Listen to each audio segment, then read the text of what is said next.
AITA for dating my ex's best friend after she left me for her ex? My name is Jacob, and I'm 31 years old. She's Madison, and she's 29. We had been together for a little over a year. It was a pretty serious relationship. We had met each other's families, shared routines, and talked, though vaguely, about what the next year might look like for us. That's why the text message didn't make much sense, unless you knew Madison. Madison always treated emotions as if they were an inconvenience. Hers were valid. Everyone else's were negotiable. She liked to say she was a straightforward person, although in reality, that meant she said pretty harsh things and expected recognition for her honesty. I stared at the message longer than I should have. I read it 3 times. The part that bothered me the most was the last one. Please don't be mad.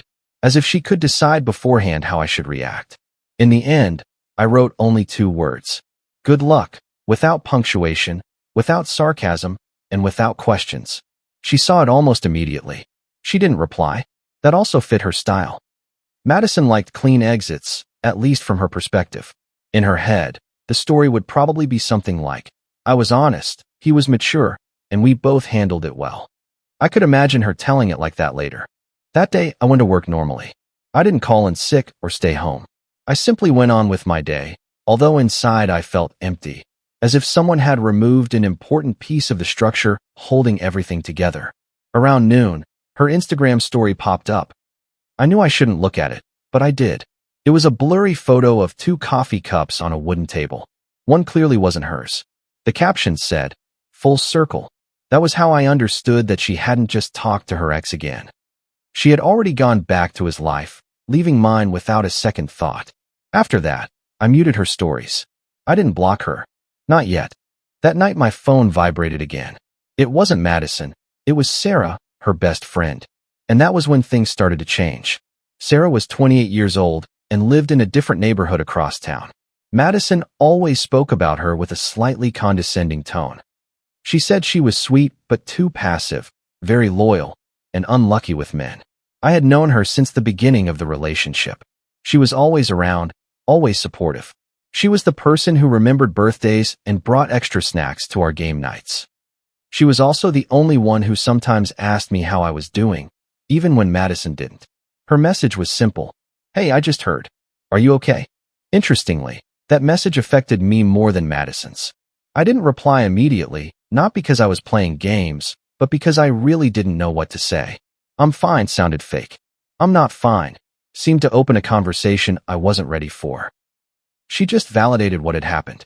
That night we didn't talk much, just a few messages, no flirting or deep conversations, just 2 people acknowledging that something had ended badly. The next day, Madison texted me again. I just wanted to make sure there are no hard feelings. I hope we can be adults about this. That was her style, reviewing the emotional situation from the outside without really returning to it. Basically, she wanted to make sure my reaction wouldn't ruin her new happiness. I replied with the same energy as before. All good, take care. She saw it. She didn't reply. Later that same night, Sarah wrote to me again. Would you like to get coffee sometime? No pressure, just to talk. I stared at the message for a while. This is where many people would assume something suspicious, like I was looking for revenge or a rebound, but it wasn't that. I simply didn't want to feel invisible. We met 2 days later in a quiet coffee shop, a neutral place without shared memories. Sarah seemed nervous when I arrived. She smiled quickly and started apologizing for unimportant things, like the traffic or the weather. It was strangely endearing. We talked for almost 2 hours about small things and also about important things. And at some point, between joking about a bad movie and noticing how easy the conversation was, I realized something that made my stomach turn. This wasn't new to her. Sarah hadn't texted me just because she felt bad for me. She had been holding this in for a long time. Suddenly, Madison's "wish me the best" message no longer felt like an ending. It felt more like the beginning of consequences she couldn't yet imagine. I tried to be responsible with all this. After coffee, I told myself it had been a one-time thing. Nothing more. Just 2 people with a complicated history talking for a while. Sarah hugged me goodbye quickly and carefully, as if she were afraid to cross a line. I'm glad you're okay, she said. I drove home feeling lighter than I had in weeks, and that bothered me a little. 2 days later, Madison posted another photo. This time her ex's arm was clearly around her waist. The caption said, "Some things are meant to return." After that, I muted her completely. Stories, posts, everything. That same night, Sarah texted me again. Random question, "Are you free tomorrow night?" I hesitated a moment before replying. "Yes, why?" "I was thinking of going out for dinner," she wrote. "As friends, if that's okay with you." As friends. I appreciated that she said it clearly. Madison would never have done that. She always navigated ambiguity when it suited her and demanded clarity when it protected her. We went to a small Thai restaurant that neither of us had been to before. There were no memories there, no shared histories, no awkward places. Sarah started telling me about her work as a teacher. She said it was sometimes exhausting to always be the reliable person, the one everyone calls when they need something. She even joked about how Madison used to call her boring, and 5 minutes later, she'd ask her for a favor. I really listened to her. At one point she laughed and said, "You know, I always thought you were different. I just never believed it was going to matter." I didn't ask her to explain what she meant. I already understood. When we walked to her car, there was a strange moment. It wasn't dramatic or cinematic, just a quiet awareness floating between us. She looked at me as if she were waiting for permission to feel something. Then I said, "If this gets weird, we can stop." Sarah shook her head. "It would only be weird if we pretend it is." We didn't kiss that night. But when I got home, I saw that Madison had texted me, "Hey, quick thing. Could you bring me my sweatshirt the next time you pass by my place?" She had forgotten it there. There was no greeting or apology, just logistics. I looked at the message and then at Sarah's chat, which was still open on my phone. That was when I understood something. Madison had never moved on. She simply assumed I would still be where she had left me. And for the first time since her "please don't be mad" message, I felt something other than loss. I felt determination. I didn't reply to the sweatshirt message. That probably bothered Madison more than any argument. She hated being ignored. She also hated not having that little door open with her exes. In her world, exes were supposed to remain useful emotionally, socially, or even for practical things. The next morning, Sarah texted me first. "I hope I didn't complicate things last night." I replied almost instantly. "You didn't." It was easy in a good way. There was a small pause before her reply. "Yeah, that surprised me too." We didn't put labels on anything. There were no dramatic conversations about what we were doing. We simply kept talking. Coffee turned into walks, walks into another dinner, and at some point, without us noticing, the line disappeared. For days had passed since Madison's message. That was all it took. On the fourth day, my phone rang. It wasn't a message, it was a call from Madison. I looked at the phone as it vibrated. My chest felt tight, not because I missed her, but because I knew exactly what tone she was going to use. Casual, slightly amused, as if she were checking on something she had put in storage. I answered. "Hello," she said with too much joy. "Well, this is funny. I heard something a bit strange." I stayed silent. "You and Sarah," she continued. "Is it true?" There it was. I leaned back on the couch. "Yes." Nothing more. Her tone changed instantly. "Are you serious?" "Yes." She laughed, but it sounded forced. I didn't mention that she had already gotten back with her ex before leaving me. I didn't point out the timeline. With Madison, facts never mattered unless they served her. "You don't have the right to do this," she blurted out suddenly. "She's my best friend." I replied calmly. "You didn't seem to think I had a say when you got back with him." There was silence. Then her voice trembled.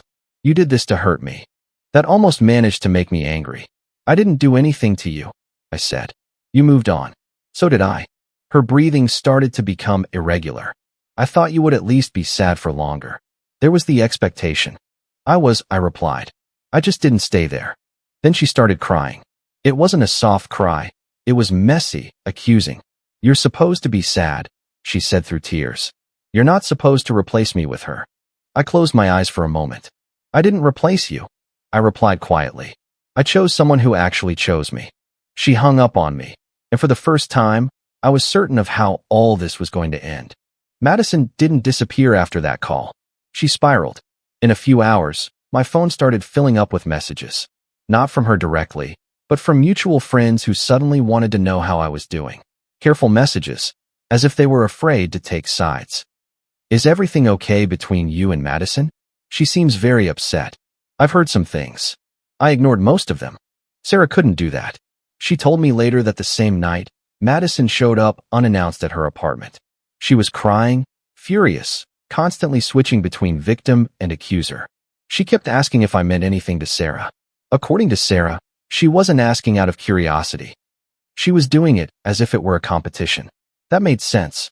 Madison was never good at losing attention, much less to someone she had always, deep down, considered beneath her. Sarah had always been the safe friend, the one who listened, the one who supported, the one who never crossed boundaries. Until now. The next day, Madison texted me directly with a long message, several paragraphs. "I can't believe you did this to me. After everything we had, she knew how much you meant to me. This is a betrayal from both of you." I read it once. I didn't reply. An hour later, another message arrived. "I hope you're happy ruining friendships." That comment did bother me a little. Not because it was true, but because Madison had never really valued friendship. What mattered to her was her image and losing control of the narrative, where she was the main character and everyone else only had supporting roles. That night, Sarah came to my place. We didn't talk much about Madison. There was no need.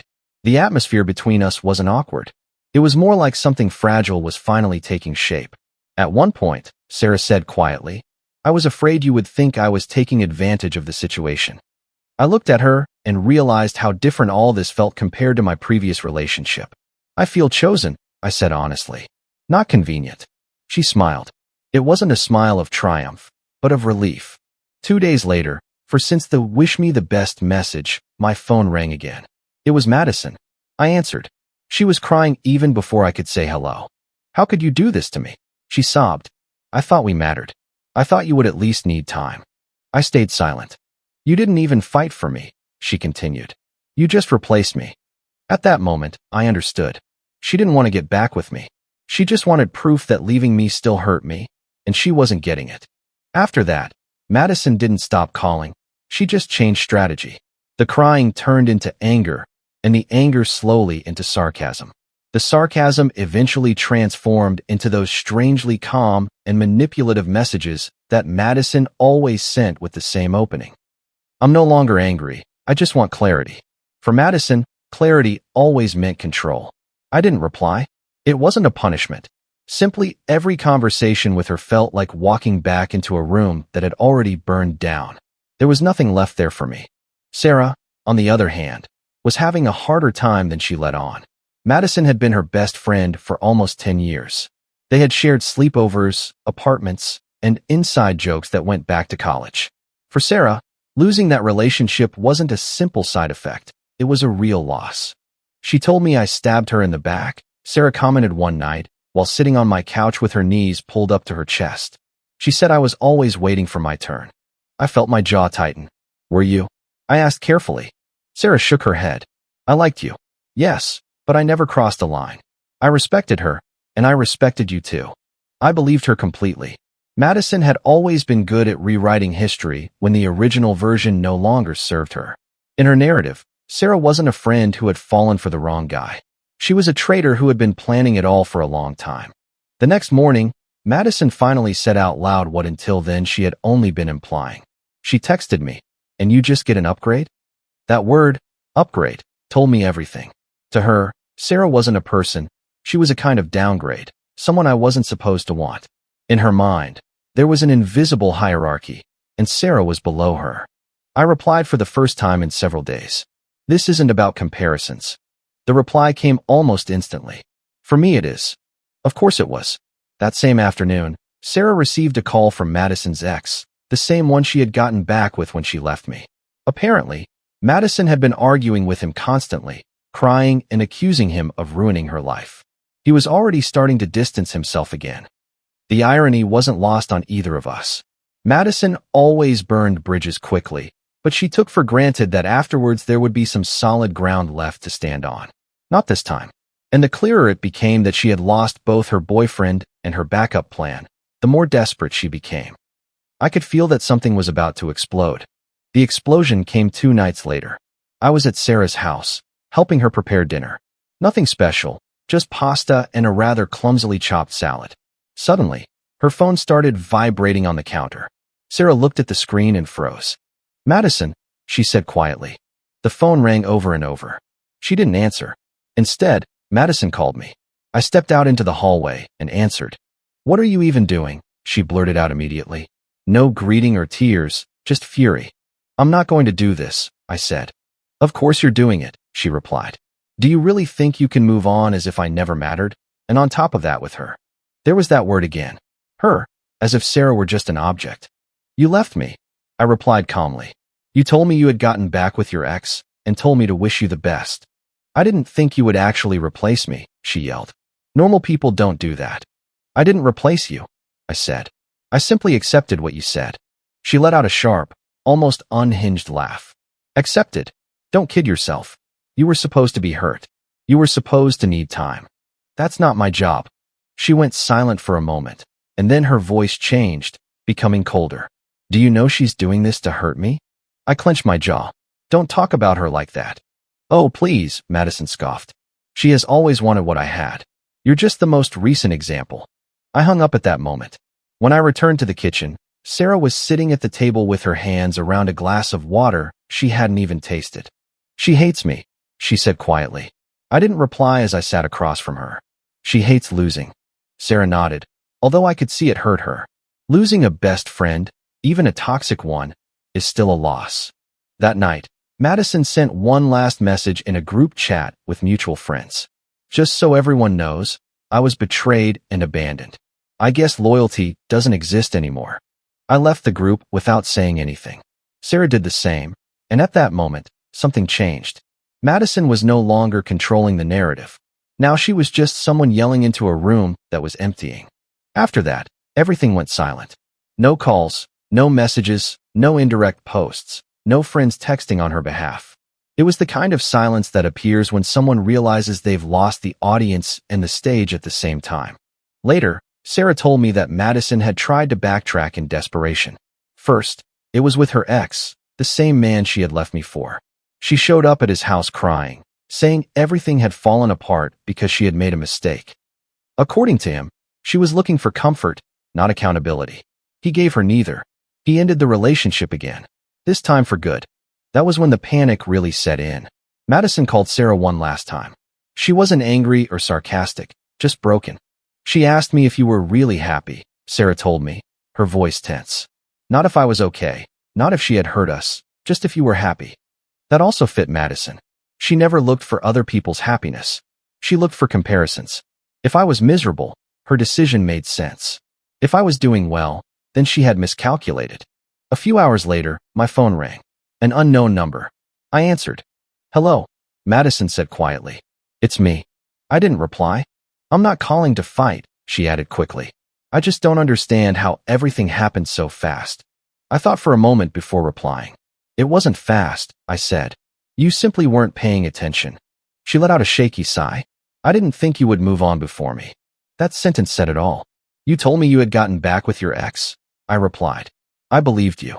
I didn't think losing you was part of the price, she whispered. I closed my eyes. You can't decide the price after the transaction, I told her. Then she started to cry, but this time there were no accusations, only pain and surprise.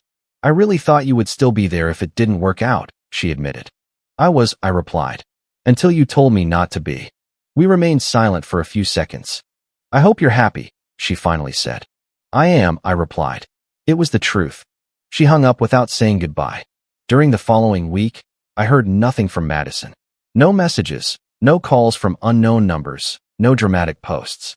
It was a strange silence, the kind that appears when someone reviews every decision they made, trying to convince themselves that it all makes sense. But on Friday night, she reappeared.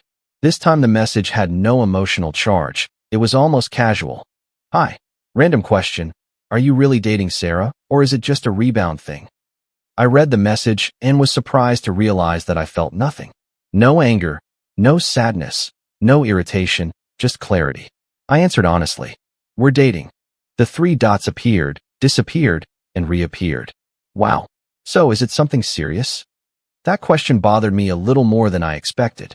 Not because it was invasive, but because of what it implied, as if the seriousness of my relationship still needed her approval, as if I still owed her explanations for moving on. It's real, I wrote. That's the only thing that matters. She didn't reply immediately. When she finally did, the message was long. I don't understand how you could move on so easily.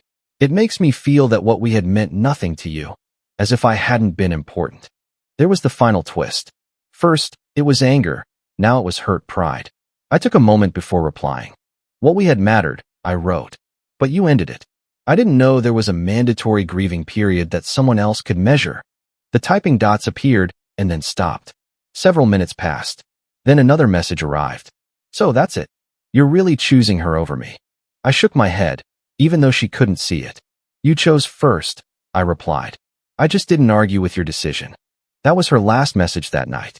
An hour later, Sarah texted me from the other room. Madison sent me a message.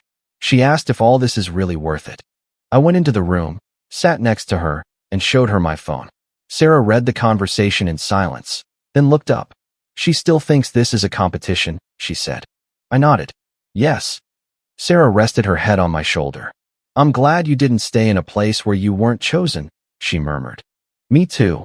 At that moment, I knew there was only one conversation left pending. The final call came 4 days later.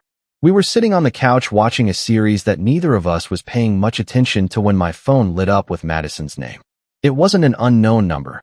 It was her actual contact.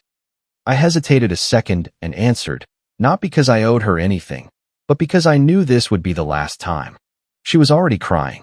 I don't understand it, she said between heavy breaths. I really don't understand it. I stayed silent. You were supposed to be the backup, she added. There was the unvarnished truth. I didn't know that choosing myself meant losing you forever, she continued. I thought you would still be there like always. I closed my eyes. You didn't choose yourself, I replied calmly. You chose to get back with your ex and told me not to be mad. That wasn't what I meant, she replied quickly before bursting into tears again. I thought you would wait. I looked at Sarah.